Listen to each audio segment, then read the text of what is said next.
আজ বানাবো দারুণ স্বাদের ডিমের মালাইকারি। আর সেটা যদি হয় হাঁসের ডিম তাহলে তো কোনো কথাই নেই। আর কারা কারা হাঁসের ডিম খেতে ভালোবাসো কমেন্টে জানিয়ে যেও। আর ভিডিওটা দেখে এইভাবেই বাড়িতে রান্না করো। আর ডিমের মালাইকারি বানাতে প্রথমে ডিমগুলোকে নুন দিয়ে সেদ্ধ করে নিয়েছি প্রেসার কুকারে। তারপরে নারকেল ফাটিয়ে নারকেল ভালো করে কুড়িয়ে নিয়েছি। আমি মালাইকারিটা একটু অন্যভাবে করব।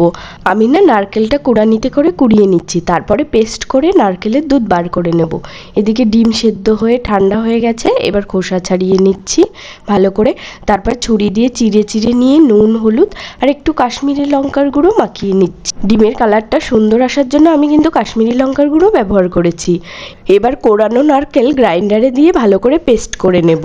এবার ছাঁকনিতে ছেঁকে নারকেলের দুধ বের করে নিয়েছি। এবার একটা গ্রাইন্ডারে আদা, কাঁচা লঙ্কা, পেঁয়াজ কুচি আর 2-3 কোয়া রসুন আর সাথে কাজু বাদাম দিয়ে ভালো করে পেস্ট করে নেব। আপনারা চাইলে কাজু বাদাম স্কিপ করতে পারেন, কিন্তু কাজু বাদামটা দিলে দারুণ সুন্দর টেস্ট হয়।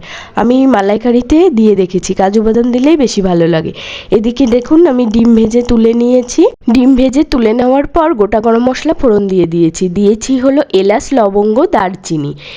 এবার দিয়ে দেব সেই বানানো পেস্ট। তারপর একে একে নুন, হলুদ, একটু কাশ্মীরি লঙ্কার গুঁড়ো দিয়ে খানিক সময় কষিয়ে নেব, কষিয়ে ঢাকা দিয়ে দেব। আর এই মশলা কষানোর সময় কিন্তু খেয়াল রাখতে হবে মিডিয়াম ফ্লেমেই কষাতে হবে, নয়তো কড়াইয়ের তলায় লেগে যেতে পারে। এবার দেখুন ঢাকা খুলেছি, কত সুন্দর তেল ছেড়েছে মশলা দিয়ে। এবার দিয়ে দেব হচ্ছে নারকেলের দুধ। এবার নেড়ে চেড়ে ঢাকা দিয়ে দেব।